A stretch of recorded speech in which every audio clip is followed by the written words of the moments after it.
La douleur est venue d'un coup, une crampe aiguë dans le bas-ventre qui m'a fait lâcher le verre que je tenais. J'étais seule dans notre appartement à Toulouse, exactement 2 semaines avant la date prévue de l'accouchement, mais je savais au fond de moi que le moment était venu. J'ai cherché mon téléphone, les mains tremblantes, et j'ai composé le numéro de Marc, mon mari. Mon cœur battait la chamade en entendant sa voix, décontractée, détendue, avec un tintement de couvert et des rires en fond sonore. « Où es-tu » ai-je crié, à bout de souffle. « Je crois que le travail a commencé. J'ai besoin de toi. Tout de suite. » Il a gloussé. Il a ri. Il a vraiment ri. « Calme-toi, chérie. Je dîne juste avec maman et ma sœur au bistrot de Paul. Tu exagères sûrement. Les femmes accouchent toutes seules tout le temps, non? Tu peux y arriver. Je te rappelle plus tard. Salut, hein? Je suis restée immobile, l'incrédulité m'envahissant plus vite que la douleur. La ligne a coupé. C'était tout. Pas de suivi. Pas d'inquiétude.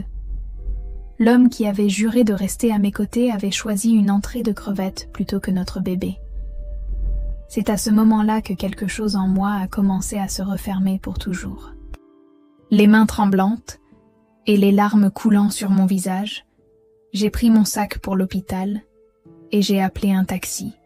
Le chauffeur, un homme âgé aux cheveux gris avec un fort accent du sud-ouest, m'a demandé si j'avais besoin qu'il m'attende, et j'ai à peine réussi à parler. Le travail est arrivé vite, dur et implacable. Le taxi fonçait dans les rues de Toulouse. Le conducteur, qui s'est présenté comme Serge, n'arrêtait pas de me lancer des regards inquiets dans le rétroviseur. « Madame, voulez-vous que j'appelle quelqu'un? Votre mari? Une sœur ?» Je n'ai pas répondu, concentré uniquement sur ma respiration et la douleur qui augmentait. Nous sommes arrivés à l'hôpital Purpan par une soirée de fin mai. L'air était chaud et sentait le jasmin, mais je ne sentais que la panique et l'abandon. Une jeune infirmière avec un badge « Julie » m'a accueillie à l'entrée des urgences. Ses mains étaient douces, tandis qu'elle m'aidait à m'asseoir dans un fauteuil roulant. « Vous êtes seule, madame ?» a-t-elle demandé d'un ton inquiet. « Oui, » ai-je murmuré. « Je suis seule. » La salle d'accouchement était lumineuse et stérile. Les contractions devenaient de plus en plus intenses. Et la docteure Girard, une femme d'une 50aine d'années aux yeux sombres et doux, me parlait calmement. « Respirez, Madame Dubois. Respirez profondément. On y est presque. »« Mon mari devrait être là, » ai-je dit entre mes dents, tandis qu'une autre contraction me traversait. La docteure a échangé un regard avec l'infirmière, un de ceux qui en disent de long sans rien dire. « Concentrez-vous sur votre bébé maintenant, » a-t-elle répondu fermement. « C'est lui qui a besoin de vous. » Les heures ont passé comme dans un rêve fiévreux. Personne pour me tenir la main. Personne pour me murmurer que j'étais forte ou courageuse. Mon corps supportait le poids de la douleur et de la trahison simultanément. Quand enfin mon petit Alexandre est arrivé, hurlant et couvert des premières larmes de la vie, je l'ai serré dans mes bras tremblants, sanglotant non de joie, mais de la douleur de savoir que son père avait déjà choisi l'absence. Les infirmières m'ont félicité. Certaines sont restées plus longtemps que nécessaire, percevant peut-être ma solitude. Julie m'a apporté un thé chaud et a ajusté les coussins derrière mon dos. « Si vous avez besoin de quoi que ce soit, je suis là, » a-t-elle dit gentiment. « Vous ne devez pas tout affronter seule. » Mais quand la pièce s'est vidée et que le silence a rempli les coins, j'ai murmuré à mon bébé. « Je ne te laisserai pas grandir en pensant que c'est ça l'amour. » C'est à ce moment-là que j'ai décidé de partir.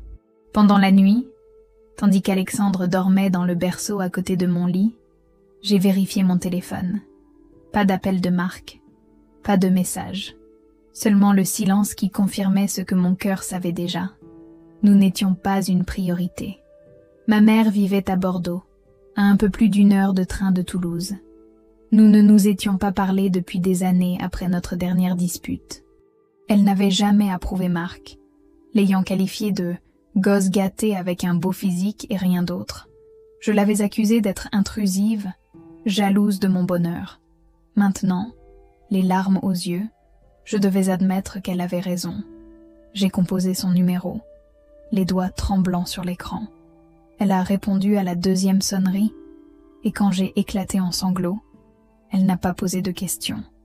Elle a juste dit « Rentrez à la maison, Charlotte ». J'ai regardé mon fils dormir, si petit, si impuissant. Il méritait plus qu'un père qui avait choisi un dîner au moment le plus important de notre vie. Et je méritais plus qu'un mari qui riait de ma douleur.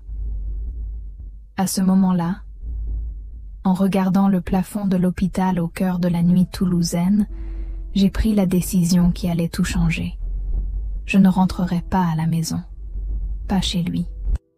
Le lendemain matin, quand l'infirmière Julie est revenue pour son service, je lui ai demandé si je pouvais utiliser le téléphone de l'hôpital pour appeler un taxi. Elle m'a regardé avec curiosité. « Votre mari ne vient pas vous chercher ?»« Non », ai-je répondu avec une nouvelle fermeté dans la voix. « Je ne rentrerai pas à la maison. » Ses yeux se sont légèrement écarquillés, mais elle a hoché la tête avec compréhension. « Je comprends. Je vais vous aider. » Ce matin-là, avec rien de plus qu'un petit sac, un nouveau-né et un cœur brisé, j'ai quitté l'hôpital sous un nom différent, quelque chose que je n'aurais jamais imaginé faire dans ma vie.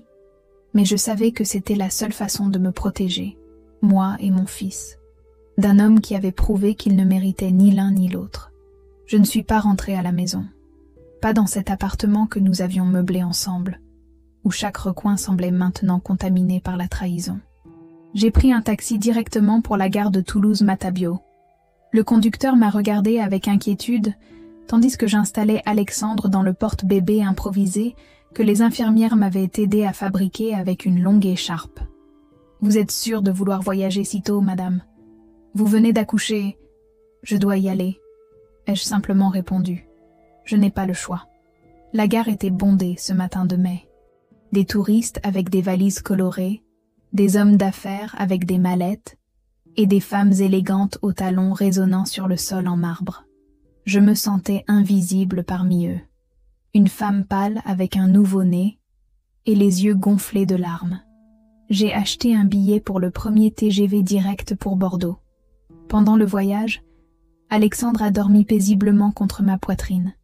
Chaque secousse du train résonnait en moi comme l'écrasement de vieux rêves. Je fixais par la fenêtre des villes que je ne reconnaissais pas, serrant mon fils contre ma poitrine, murmurant des promesses que je n'étais pas sûre de pouvoir tenir. « Je te promets que tu seras aimé », lui ai-je murmuré tandis que le train traversait la campagne bordelaise. « Je te promets que tu n'auras jamais à mendier l'attention. Je te promets que tu grandiras en sachant que tu es la chose la plus importante au monde pour quelqu'un. » Nous sommes arrivés à Bordeaux-Saint-Jean en début d'après-midi. Le soleil tapait fort sur la place devant la gare, et un instant je suis restée immobile, submergée. Je n'avais pas prévenu ma mère de mon arrivée. Et si elle n'était pas à la maison? Et si elle avait regretté son offre? Alexandre serré contre moi. J'ai pris un autre taxi. « Rue du Maréchal Joffre, s'il vous plaît », ai-je dit au chauffeur, me souvenant de l'adresse que je n'avais pas prononcée depuis des années. Le taxi s'est frayé un chemin à travers les rues animées du centre de Bordeaux, passant devant des façades haussmanniennes et des touristes qui prenaient des photos. La maison de ma mère était un vieil appartement au 3e étage d'un immeuble du XVIIIe siècle. Pas d'ascenseur, juste un escalier en pierre usée. J'ai monté lentement, m'arrêtant tous les quelques pas pour reprendre mon souffle. Mon corps était encore endolori par l'accouchement, et chaque pas était un effort.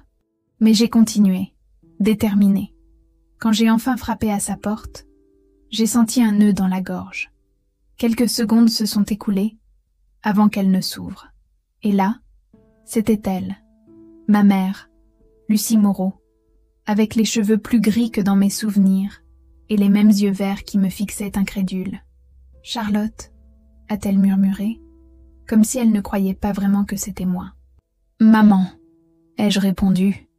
Et puis, comme une vague qui se brise sur le rivage, toute la douleur, la peur et l'épuisement des dernières 24 heures m'ont submergée. J'ai commencé à pleurer, sanglotant si fort qu'Alexandre s'est réveillé et a commencé à pleurer avec moi. Ma mère n'a pas dit un mot, Elle m'a prise par le bras et m'a guidée à l'intérieur, refermant la porte derrière nous. Son appartement était exactement comme je m'en souvenais. Petit, ordonné, avec l'odeur de basilic frais et de vieux livres. Elle m'a fait asseoir sur le canapé usé et puis, avec une douceur dont je ne me souvenais pas, elle a pris Alexandre de mes bras. « C'est mon petit-fils », a-t-elle dit simplement, caressant sa petite tête. « Il est magnifique. » Il n'y a pas eu de grandes retrouvailles, juste une soupe chaude, un lit moelleux et un silence qui en disait plus que les mots. Ma mère n'a jamais dit « je te l'avais dit ». Elle a simplement embrassé le front de son petit-fils et a laissé la porte ouverte pour que je puisse guérir. Je suis restée cachée pendant des mois, laissant le monde m'oublier pendant que j'essayais de me souvenir qui j'étais. Les premières semaines chez ma mère ont été une adaptation tumultueuse à la maternité, sans le soutien que j'avais imaginé. Alexandre se réveillait toutes les 2 heures pendant la nuit, et je me traînais du lit au berceau, épuisée mais déterminée à être tout ce dont il avait besoin. Ma mère m'observait de loin, n'offrant son aide que lorsque je la demandais explicitement. C'était sa façon de respecter mes limites, de me laisser reprendre le contrôle de ma vie. Mais une nuit, alors que j'étais assise au bord du lit, sanglotant silencieusement pendant qu'Alexandre dormait enfin, elle est entrée dans la pièce et s'est assise à côté de moi. « Quand tu es né, a-t-elle dit doucement, ton père était en voyage d'affaires à Paris. Il m'a appelé pour me féliciter, puis est retourné à ses réunions. Il n'est pas rentré à la maison avant 2 semaines. Je l'ai regardée, surprise. Elle n'avait jamais parlé de cette période. Je lui ai pardonné cette absence, a-t-elle continué, et bien d'autres après cela. Je pensais que l'amour signifiait accepter les imperfections, s'adapter au vide laissé par l'autre. Il m'a fallu 15 ans pour comprendre que j'étais en train d'enseigner à ma fille que l'amour est synonyme de sacrifice unilatéral. Elle a pris mes mains dans les siennes. Je suis désolée, Charlotte. Je suis désolée de ne pas t'avoir montré que tu mérites mieux. Que nous méritons toutes les deux mieux. Cette conversation a ouvert une porte qui était restée fermée entre nous depuis trop longtemps. Les jours suivants, nous avons parlé comme jamais auparavant. De ses espoirs pour moi, de mes rêves brisés, du père qui avait choisi de rester une ombre dans ma vie, et du mari qui avait choisi de faire de même avec mon fils. Qu'est-ce que je vais faire maintenant ? Ai-je demandé un matin, alors que nous prenions le café sur le petit balcon qui donnait sur les toits de Bordeaux. Alexandre dormait dans son berceau improvisé, un tiroir de commode rembourré de couvertures douces. « Tu vas recommencer », a-t-elle simplement répondu, comme je l'ai fait. Elle m'a raconté qu'après son divorce avec mon père, elle avait repris ses études, devenant professeure de littérature au collège. « Il n'est jamais trop tard pour devenir celle que tu aurais dû être », a-t-elle dit. Au fur et à mesure que les jours sont devenus des semaines et les semaines des mois, j'ai commencé à construire une nouvelle routine. Le matin, j'emmenais Alexandre se promener le long de la Garonne, lui racontant des histoires sur les ponts et les bâtiments que nous voyions. L'après-midi, pendant qu'il dormait, je lisais des livres que je trouvais dans la petite bibliothèque de ma mère, où je regardais des cours en ligne sur l'ordinateur. Un jour, en feuilletant le journal local, j'ai trouvé une annonce. Une petite librairie dans le quartier de Saint-Michel cherchait une aide à temps partiel. « Tu devrais essayer », m'a encouragée ma mère. « Je peux garder Alexandre pendant que tu es au travail. »« Mais Marc pourrait me trouver », ai-je murmuré, exprimant pour la première fois la peur qui m'avait empêché de trop sortir. Ma mère a secoué la tête. « S'il te cherche vraiment, il te trouvera de toute façon. Tu ne peux pas vivre caché pour toujours, ma chérie. Et peut-être qu'il est temps que tu affrontes cette peur. » Le cœur battant, le lendemain je me suis présentée à la librairie, le chat et le chardonneret. Une petite boutique accueillante avec des étagères, allant jusqu'au plafond, et une odeur de papier et de café dans l'air. La propriétaire, Éléonore, une femme d'une 60aine d'années aux lunettes rouges et au sourire doux, m'a accueillie chaleureusement. « Vous avez de l'expérience avec les livres ?» m'a-t-elle demandé, m'observant par-dessus ses lunettes. « J'ai grandi en les lisant », ai-je répondu honnêtement. « Ils ont toujours été mon refuge. » Elle a souri. « Parfois, c'est tout ce dont on a besoin. J'ai commencé à travailler 3 matins par semaine. Le travail était calme et rassurant. Commander des livres, les conseiller aux clients, organiser les étagères. Petit à petit, j'ai senti des parties de moi revenir à la vie, comme des plantes qui reçoivent de l'eau après une longue sécheresse. Un soir, en rentrant du travail, j'ai trouvé ma mère jouant avec Alexandre sur le tapis du salon. Mon fils, maintenant âgé de 4 mois, souriait et agitait ses petites mains vers elle. C'était la première fois que je le voyais si heureux, si à l'aise avec quelqu'un d'autre que moi. Je me suis arrêtée à la porte, les observant. Et à ce moment-là, j'ai compris que quelque chose de nouveau était en train de naître. Non seulement une nouvelle vie pour moi, mais une famille différente pour mon fils. Une famille basée non pas sur les obligations et les attentes, mais sur l'amour et une présence réelle. « Regarde qui est de retour », a dit ma mère à Alexandre quand elle m'a vue. « C'est ta maman, ton monde entier. » Je me suis agenouillée à côté d'eux, et mon fils s'est tourné vers moi, me reconnaissant immédiatement. Il a tendu les bras vers moi, et quand je l'ai pris, il s'est blotti contre ma poitrine, avec un petit soupir de contentement. « Il t'aime tellement », a dit ma mère, les yeux brillants. « Et moi je l'aime », ai-je répondu, embrassant sa petite tête douce.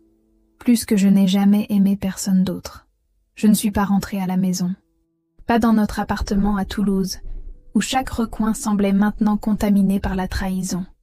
Au lieu de cela, je me suis inscrite à la mairie de Bordeaux, changeant officiellement de domicile. C'était un pas pratique, nécessaire, mais aussi profondément symbolique. Je coupais les derniers liens visibles avec mon ancienne vie. Un après-midi chaud de septembre, alors que j'étais assise sur un banc dans le jardin public, Alexandre endormi dans la poussette à côté de moi, mon téléphone a vibré. C'était un message d'un numéro inconnu. « Charlotte, je te cherche depuis des jours. Où es-tu? Où est mon fils ?» Je suis rentrée à la maison et tout avait disparu. C'était Marc. La panique m'a immédiatement envahie, le cœur battant si fort que je pouvais l'entendre dans mes oreilles. Je n'ai pas répondu. J'ai éteint le téléphone et l'ai mis dans mon sac, les mains tremblantes. Je suis rentrée chez ma mère aussi vite que possible, regardant constamment par-dessus mon épaule. Il a commencé à me chercher, ai-je dit à ma mère ce soir-là, après avoir couché Alexandre. Marc m'a envoyé un message. Ma mère a posé le livre qu'elle lisait et m'a regardée avec des yeux attentifs. C'était inévitable, ma chère. Qu'est-ce que tu comptes faire?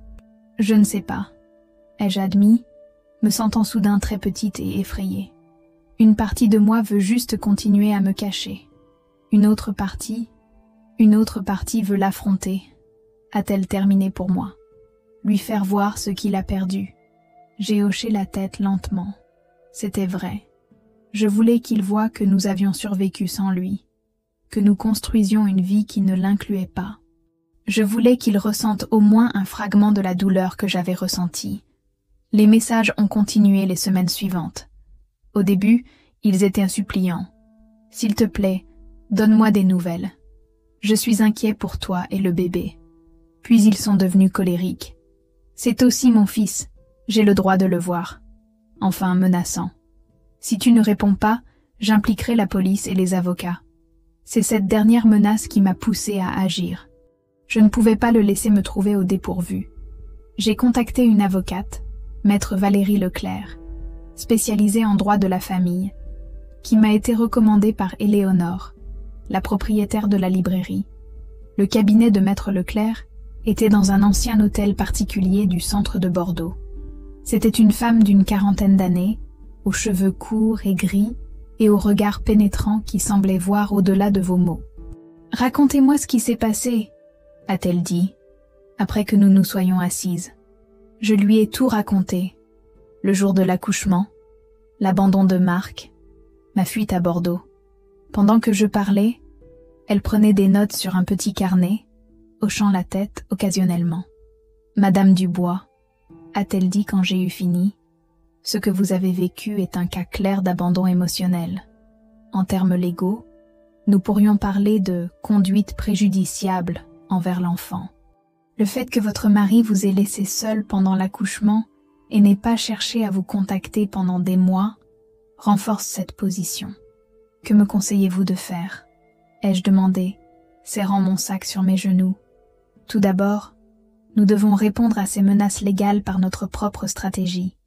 Nous déposerons une demande de séparation pour faute à ses dépens. En attendant, nous documenterons toute tentative de contact non souhaité de sa part. Je suis sortie du cabinet de Maître Leclerc avec un plan d'action. Et pour la première fois depuis des mois, un sentiment de contrôle sur la situation. Je ne me contentais plus de réagir. J'agissais. 2 semaines plus tard, alors que j'étais en train de ranger des livres dans la section jeunesse de la librairie, j'ai entendu la sonnette de la porte. J'ai levé les yeux et mon cœur s'est arrêté. C'était Marc. Il était plus mince, bronzé, mais il avait toujours cette expression satisfaite qu'il utilisait pour se sortir d'affaire. Il m'a fixé longuement, comme s'il ne pouvait pas croire qu'il m'avait vraiment trouvé. « Charlotte », a-t-il dit finalement, « j'ai fait tout Bordeaux pour te trouver. » Je me suis redressée lentement, essayant de rester calme malgré mon cœur qui tambourinait dans ma poitrine. « Comment m'as-tu trouvé ? Ta mère. Elle a toujours vécu ici, non ? » Ce n'était pas difficile. Une vague de peur m'a traversée. « Tu as parlé à ma mère ? » ?»« Non, » a-t-il répondu, faisant un pas vers moi. « Mais j'ai vu tes papiers. Tu as changé de domicile. Et puis j'ai commencé à faire le tour de la ville, jusqu'à ce que je te voie entrer ici hier. Tu me suis, » ai-je dit. Non pas une question, mais une affirmation. Il a haussé les épaules, comme si c'était la chose la plus naturelle du monde. « Tu es ma femme. C'est mon fils. » Tu as disparu sans un mot. À ce moment-là, Éléonore est sortie de l'arrière de la boutique. Elle a immédiatement évalué la situation d'un regard et s'est approchée. « Tout va bien, Charlotte ? » « Oui, » ai-je répondu, reconnaissante de sa présence. Monsieur était juste en train de partir. Marc m'a regardé, incrédule. « Je ne partirai pas tant que nous n'aurons pas parlé. »« Où est mon fils ? » ?»« Il n'est pas ici, » ai-je répondu fermement. Et nous n'avons rien à nous dire sans la présence de nos avocats. Son visage s'est transformé, passant de l'indignation à la colère. « Tu as impliqué les avocats ? Sérieusement, Charlotte ? Je pensais que nous étions une famille. »« Je le pensais aussi, » ai-je répondu, trouvant soudain une force que je ne savais pas posséder. Jusqu'au jour où tu as ri pendant que je t'implorais de venir à l'hôpital. Jusqu'au jour où tu as choisi de dîner avec ta mère au lieu d'assister à la naissance de ton fils. Il a passé une main dans ses cheveux, un geste que je connaissais bien. C'était ce qu'il faisait quand il se sentait acculé. Je ne pensais pas que tu étais sérieuse. Je pensais que tu exagérais, et ça devrait me faire me sentir mieux, ai-je demandé, incrédule. Le fait que tu aies pensé que j'exagérais sur l'accouchement, c'est exactement le problème, Marc. Tu ne prends pas ma douleur au sérieux. Tu ne me prends pas au sérieux. Éléonore s'est éclairci la gorge. Monsieur, je vous prie de bien vouloir quitter ma boutique. C'est une librairie, pas un tribunal. Marc m'a regardé une dernière fois, les yeux se plissant en une promesse silencieuse. Ce n'était pas fini. Puis il s'est retourné et est parti, faisant violemment tinter la sonnette de la porte. Je me suis effondrée contre l'étagère, tremblante. « Assieds-toi, » a dit Éléonore, me guidant vers une chaise à l'arrière du magasin. « Je vais te chercher un verre d'eau. » Quand elle est revenue, elle s'est assise en face de moi. « Tu veux que j'appelle quelqu'un ? Ta mère ? La police ? » J'ai secoué la tête. « Non, non, je vais bien. C'est juste. » Les larmes que j'avais retenues ont commencé à couler. C'est la première fois que je l'affronte seule, sans qu'il puisse me manipuler ou me faire culpabiliser. « Et tu as été formidable, » a-t-elle dit, me tendant un mouchoir. « Tu as tenu bon. » Ce soir-là, j'ai raconté la rencontre à ma mère pendant que nous préparions le dîner. Alexandre jouait sur le tapis, inconscient du drame qui se déroulait autour de lui. « Nous devons être prudentes, » a dit ma mère, coupant les légumes avec plus de force que nécessaire. « S'il sait où tu travailles, Il pourrait aussi découvrir où nous vivons. Maître Leclerc a dit que nous pouvions demander une ordonnance restrictive si nécessaire, ai-je dit, en remuant les pattes. Mais elle veut d'abord procéder à la séparation. Et tu es prête pour ça? J'ai regardé mon fils, qui essayait maintenant de mettre un jouet en peluche dans sa bouche. Il avait tellement grandi ces derniers mois. Ses yeux, qui étaient autrefois le bleu indistinct de tous les nouveau-nés, étaient maintenant d'un brun profond, comme ceux de Marc. Mais son sourire, ça, c'était tout le mien. Oui, ai-je répondu avec assurance. Je suis prête. Le lendemain matin, alors que j'étais sur le point de partir au travail, j'ai trouvé une rose rouge posée sur le paillasson devant la porte d'entrée. Il n'y avait pas de mots, mais je savais exactement de qui elle provenait. Marc avait toujours pensé qu'un geste romantique pouvait effacer n'importe quel tort. Je l'ai ramassé et l'ai jeté à la poubelle sans hésitation.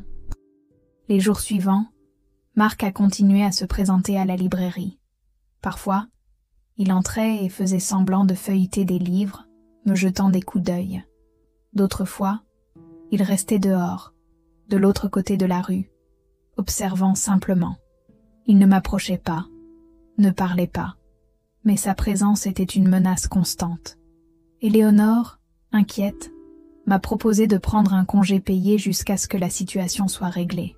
« La librairie sera toujours là quand tu seras prête à revenir », a-t-elle dit. « Ta sécurité passe avant tout. » Mais j'ai refusé. Je ne voulais plus me cacher. Je ne voulais pas que Marc me vole aussi ça, le petit bout d'indépendance que j'avais reconstruit. Un mardi après-midi, alors que je fermais la librairie, Marc s'est approché de moi. C'était la première fois qu'il me parlait directement depuis des semaines. « J'ai reçu les documents de ton avocate », a-t-il dit sans préambule. « Séparation pour faute?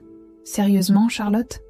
Tu as reçu les documents. »« Bien, » ai-je répondu, continuant à fermer la serrure. « Alors tu sais que toute communication devrait passer par nos avocats. »« Je t'en prie, » a-t-il dit, et pour la première fois j'ai senti un vrai désespoir dans sa voix.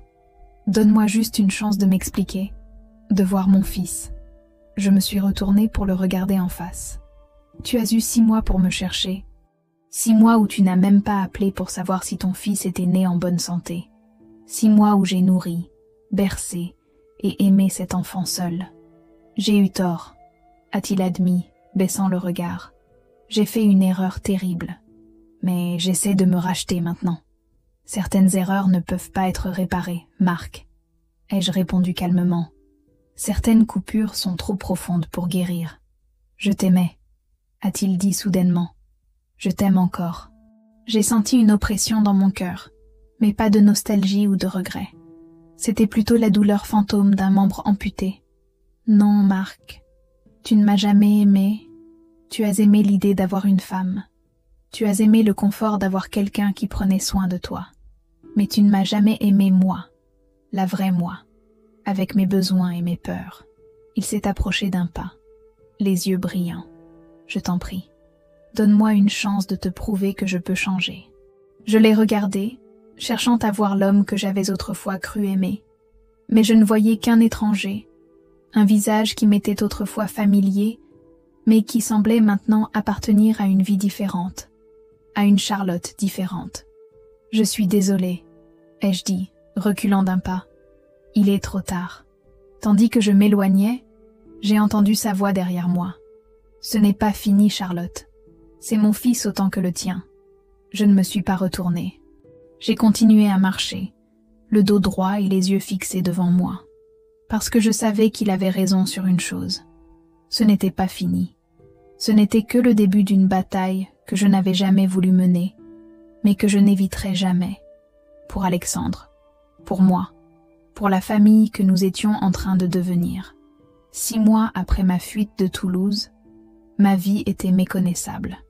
Alexandre avait commencé à sourire, à ramper, à dire ses premières syllabes. « Maman !» répétait-il pendant que je lui préparais la purée. « Maman !» murmurait-il avant de s'endormir. C'étaient les moments que je chérissais comme des trésors, les petites victoires quotidiennes qui me rappelaient pourquoi j'avais fait le bon choix. L'audience de séparation était fixée pour la mi-octobre. Maître Leclerc m'avait préparé au pire. Marc avait engagé l'un des avocats les plus réputés de Toulouse, un homme connu pour ses tactiques agressives dans les cas de garde d'enfants. Ils essaieront de vous dépeindre comme instable, m'avait prévenu Maître Leclerc lors de l'une de nos réunions préparatoires. Ils diront que vous vous êtes enfui sans raison, que vous avez délibérément privé un père de son droit de voir son fils. Mais il n'était pas là, avais-je répondu, la voix tremblante d'indignation. Il n'est même pas venu à l'hôpital. Je sais, et nous le prouverons. J'ai déjà obtenu les témoignages des infirmières qui étaient de garde cette nuit-là. Mais vous devez être prête, Charlotte. Ce sera douloureux. Le jour de l'audience arriva avec un ciel plombé qui menaçait la pluie. Ma mère proposa de garder Alexandre, mais j'insistais pour l'emmener avec moi. Le juge doit voir qui est au centre de tout ça, ai-je dit. Ce n'est pas un objet de litige. C'est un vrai enfant. Le tribunal judiciaire de Bordeaux était un bâtiment imposant dans le centre historique. Tandis que nous traversions le hall bondé, je serrais Alexandre contre moi, essayant de le protéger du bruit et de la confusion. Il avait 8 mois maintenant, et ses grands yeux sombres observaient tout avec curiosité. C'est alors que je l'ai vu. Marc, dans un costume gris que je ne lui avais jamais vu, parlait à un homme plus âgé dans un coin. Il semblait différent, plus sérieux, moins sûr de lui. Quand il m'a remarqué, il a interrompu sa conversation et s'est approché. « Alexandre » a-t-il dit, regardant notre fils avec une expression que je n'ai pas pu déchiffrer. C'était la première fois qu'il le voyait depuis sa naissance. Alexandre, entendant la voix inconnue, s'est tourné et a fixé Marc avec des yeux attentifs. Il n'y a eu aucun signe de reconnaissance, aucun sourire, juste le regard neutre d'un bébé qui observe un inconnu. Ce geste a blessé Marc, je pouvais le voir. Un éclair de douleur a traversé son visage, rapidement masqué par une froide détermination. Il ne gagnera pas si facilement, je l'ai entendu murmurer à son avocat tandis qu'il s'éloignait. L'audience s'est déroulée exactement comme Maître Leclerc l'avait prévu. L'avocat de Marc, un certain Maître Martin, m'a dépeinte comme une femme émotionnellement instable, qui avait réagi de manière disproportionnée à un simple malentendu. Il a parlé de la respectable famille, de Marc, de sa carrière prometteuse en tant qu'architecte, de son désir sincère d'être un père présent. Quand ce fut mon tour de témoigner, j'ai senti mes genoux flageoler. Alexandre avait été confié temporairement à ma mère, qui attendait à l'extérieur de la salle. Marc me fixait de sa place, avec une expression impénétrable. « Madame Dubois » a commencé le juge, une femme d'une 50aine d'années aux lunettes à monture fine. « Racontez-nous ce qui s'est passé la nuit du 12 mai. » J'ai respiré profondément et j'ai tout raconté. L'appel téléphonique, le rire de Marc, le taxi pour l'hôpital, les heures de travail seul. Pendant que je parlais, je voyais le visage du juge se durcir. « Et après l'accouchement ?» a-t-elle demandé. « Pourquoi n'êtes-vous pas rentré chez vous ?»« Parce que j'avais peur, » ai-je admis. Pas de la violence physique, mais de l'indifférence. Un type d'abandon que j'avais déjà expérimenté au moment le plus vulnérable de ma vie. Je ne voulais pas que mon fils grandisse en pensant que c'était ça l'amour. L'avocat de Marc s'est levé pour le contre-interrogatoire. « Madame Dubois, n'avez-vous jamais pensé que votre mari n'aurait pu simplement pas comprendre la gravité de la situation? Que son... éloignement aurait pu être une réaction excessive? J'ai senti la colère monter, mais je l'ai contrôlée. Considérer l'accouchement de votre fils comme une situation non sérieuse est déjà un problème en soi. Ne croyez-vous pas? Je ne demandais pas à mon mari de comprendre la douleur de l'accouchement. Je lui demandais d'être présent, de me montrer qu'il se souciait assez pour être là. Maître Martin a semblé légèrement décontenancé. Pas d'autres questions, votre honneur. Quand l'audience a pris fin, le juge s'est retiré pour délibérer. Dans le couloir, je me suis assise sur un banc, épuisée. Ma mère s'est approchée avec Alexandre endormi dans ses bras. « Comment ça s'est passé ?» a-t-elle murmuré. « Je ne sais pas. » ai-je répondu honnêtement. J'ai dit la vérité. J'espère que ça suffira. C'est alors que Marc s'est approché. Il a hésité un instant, puis s'est assis à une certaine distance de nous sur le même banc. Puis-je te parler? Sans avocat.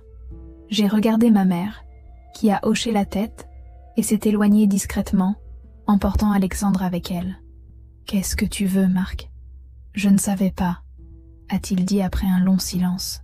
« Je ne comprenais pas que c'était si important pour toi. » Je l'ai fixé, incrédule. J'étais sur le point d'accoucher de notre fils. Comment cela pouvait-il ne pas être important? Il a passé une main sur ses cheveux, un geste nerveux que je connaissais bien. Je sais, ça semble ridicule maintenant. Mais ma mère, elle a toujours dit que les femmes exagèrent sur l'accouchement, qu'à son époque, elle retournait travailler au champ le lendemain, que c'est naturel, qu'il n'y a pas besoin de tant de tapage. Et tu l'as cru, elle, plutôt que moi. Il a hoché la tête lentement. Je suppose que oui. Mais après, quand tu as disparu, j'ai réalisé que j'avais commis la plus grande erreur de ma vie. Il t'a fallu 6 mois pour me chercher, lui ai-je rappelé. Au début, je pensais... Le juge est revenu dans la salle et j'ai dû le laisser. Les nouvelles sont tombées rapidement. Le juge a accordé la séparation pour faute à Marc, soulignant son absence lors de l'accouchement et son indifférence prolongée. La garde d'Alexandre m'a été confiée, avec un droit de visite encadré pour Marc, sous la supervision d'un tiers pendant les premiers mois. C'était une victoire, douce amère, mais une victoire tout de même. Marc a fait appel de la décision, mais le résultat a été le même. La juge a confirmé le jugement initial, insistant sur le bien-être de l'enfant et ma capacité à lui offrir un environnement stable et aimant. Le divorce a été prononcé quelques mois plus tard, légalement, bureaucratiquement, un long processus qui a nécessité des mois de paperasse et de rendez-vous dans des bureaux poussiéreux. Je n'étais plus Dubois, le nom de famille que j'avais partagé avec Marc. Maintenant, j'étais Charlotte Lefebvre, un nouveau nom pour une nouvelle vie.